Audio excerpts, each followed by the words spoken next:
Hello guys, magandang araw po sa inyong lahat, magandang gabi, magandang umaga, saan panig man kayo ng mundo. Welcome po kayo sa channel ko.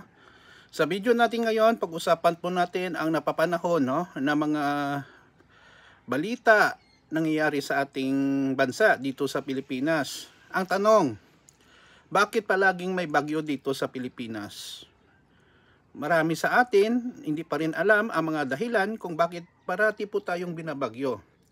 So, bago tayo pumunta dyan sa ating topic for today, magpapasalamat muna po ako sa lahat ng mga viewers, followers ng aking channel. Maraming salamat po sa inyong lahat guys, sa inyong panonood at suporta. Kung bago lang kayo sa channel ko at gusto nyo ang video na ito, paki-like lang po, share, and huwag kalimutang mag-subscribe. Maraming salamat po sa inyong suporta. Kung wala kayo guys, hindi din lalago ang aking channel. Isang subscription lang po, pag-subscribe sa channel ko, malaking tulong na po yan sa paglago.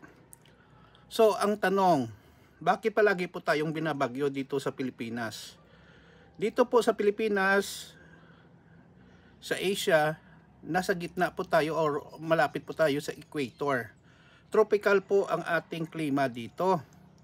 Pero, ang disadvantage naman, tropical nga, pero palagi naman tayo binabagyo. No? So ano ba mga posibleng dahilan? Tignan natin sa ating pananaliksik. Palaging may bagyo dito sa Pilipinas dahil sa lokasyon nito sa mundo. Una-una guys, lokasyon sa Typhoon Belt. Ang Pilipinas ay nasa Western Pacific Ocean kung saan maraming bagyo ang nabubuo. Bahagi ito ng tinatawag na Typhoon Belt, isang rehiyon kung saan madalas mabuo at dumadaan ang mga tropical cyclone or bagyo. Yun po guys ang pangunahing dahilan because sa ating lokasyon. Wala po tayong yellow dito or snow ha. Ikalawa, napapaligiran ng karagatan. Ang bansa ay napapalibutan ng malawak na mainit na karagatan tulad ng Philippine Sea, South China Sea, Pacific Ocean. Ang mainit na tubig sa dagat ay pangunahing enerhiya ng bagyo. Mas mainit ang tubig, mas malakas ang pagbagyo.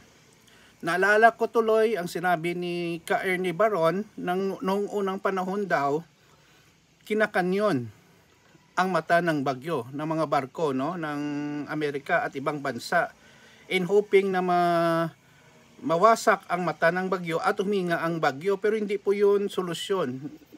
Tuloy-tuloy pa rin ang paglakas ng bagyo. Ikatatlo, kilos ng hangin, habagat at amihan. Habagat, southwest monsoon, nagdadala ng malakas na ulan at nagpapalakas sa pagpapatagal ng ilang bagyo. Amihan, refers po ito guys sa northeast monsoon. Hindi direktang sanhi ng bagyo pero nakakaapekto sa galaw ng direksyon ng mga ito. Ikaapat na dahilan kung bakit palagi po tayong may bagyo dito sa Pilipinas guys, panahon ng bagyo, typhoon season. Bagamat may bagyo halos buong taon, ang pinakamarami ay nangyayari sa Hunyo hanggang Nobyembre, kasabay ng tag-ulan. Aabot sa 20 to 25 ang pumapasok na sa Philippine Area of Responsibility or PAR kada taon. Grabe, ang dami pala. Ano po ang epekto sa climate change? Mas nagiging malakas at matindi ang bagyo dahil sa pag-init ng mundo. Dala po ito guys sa pagkasira ng ating ozone layer.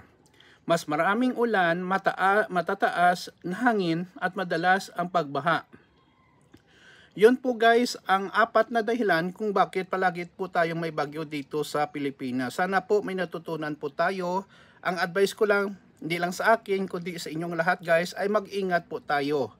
Kung magbaha, maghanap tayo ng lugar na safe. Kung may sasakyan tayo at sinasabihan tayo na wag tumawid doon sa malakas na current ng tubig, wag na nating gawin yon or madidisgrasya tayo. Kahapon guys, may isang sasakyan, malaki nga, Toyota Innova, na nadala ng strong current sa isang sapa doon sa Metro Manila.